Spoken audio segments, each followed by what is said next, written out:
भारत में कई युवाओं का सपना है, जिसकी तैयारियों में कई युवा अलग अलग एग्जाम की जीतोड़ मेहनत करते हैं और उसकी तैयारी करते हैं। सरकारी नौकरियों की इस लिस्ट में सरकारी टीचर को सबसे सुरक्षित माना जाता है, जिसके लिए हर साल लाखों लोग तैयारी करते हैं और बड़े बड़े संस्थानों में पढ़ाई करते हुए कई सालों की लंबी तैयारी करते हैं।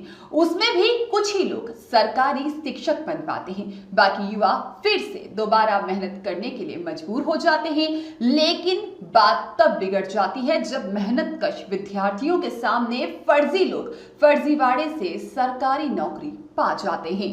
फर्जी शिक्षक का हुआ पर्दाफाश, नकली अभिलेखों से करती थी नौकरी। खबर टाइम्स टुडे की पोल खोल में आई सच्चाई सामने। नकली शिक्षक की शातिरी और उस पर हुई कार्रवाई का जाने पूरा सच। सरकारी नौकरियों में कई फर्जी ज्वाइनिंग की खबरें रोजाना सामने आती रहती हैं, जो पढ़ने वाले और सालों मेहनत कर तैयारी करने वालों के लिए अन्याय के साथ बड़ी चुनौती है।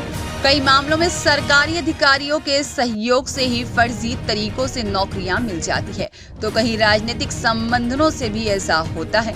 ऐसा ही एक मामला फर्रुखाबाद से सामने आया है, जहां एक शिक्षक नकली अभिलेखों के आधार पर नौकरी करती मिली है। खबर टाइम टुडे की पोल खोल में आइए जानते हैं नकली शिक्षक की शातिरी और उस पर हुई कार्रवाई का पूरा सच। फतेहगढ़ के बेसिक शिक्षा अधिकारी कार्यालय से नकली अभिलेखों के आधार पर नौकरी करती शिक्षक पकड़ाई है। शिक्षा दूसरे शिक्षकों अभिलेखों से नौकरी कर रही थी और आरोपी शिक्षिका का नाम नेहा यादव है। दरअसल 12,460 नौकरी प्रक्रिया में नेहा यादव ने फर्जी अभिलेख लगाकर नौकरी की और जनपद मैनपुरी के प्राथमिक विद्यालय कुचेला में सहायक अध्यापक के पद पर तैनात हो गई। मामले की पोल खोलते हुए बेसिक शिक्षा अधिकारी ने फर्जी तरीके से नौकरी करने वाली नेहा यादव को बर्खास्त कर दिया है। मानव संपदा आईडी जनरेट करने पर नेहा यादव के कच्चे चिट्ठे सामने आ गए कि किस तरह वह सरकारी प्रबंधन का मजाक बनाते हुए लाखों शिक्षकों की और सरकार की आंखों में धूल झोंक रही थी।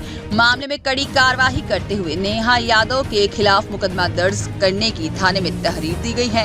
खबर टाइम्स टुडे लगातार फर्जीवाड़े से लेकर रेत उत्खनन हो या पर्यावरण, सभी मुद्दों में हो रही कालाबाजारी को बेनकाब कर आपके सामने प्रस्तुत करता है और करता रहेगा। इसी तरह की पोल खोल पर सच की आवाज के लिए बने रहें खबर टाइम्स टुडे के साथ। हमारे यहाँ एक टीचर की 12,460 में नियुक्ति हुई थी और जांच में पाया गया कि वो दूसरे के मार्कशीटों पर काम कर रही है और कमेटी के समक्ष प्रस्तुत करके जांच कराई गई, तो उसमें दोषी पाई गई कि दूसरे के मार्कशीट पे काम कर रही है। वो टीचर मैनपुरी में वर्तमान में काम कर रही, उसकी मार्कशीटों पर लगा के अपनी नौकरी पाई थी। इसके आधार पर इनकी सेवा से निरस्त कर दिया गया, इनकी सेवा समाप्ति कर दी गई है और FIR के आदेश दिए गए खंड शिक्षा अधिकारी अहमदाबाद को।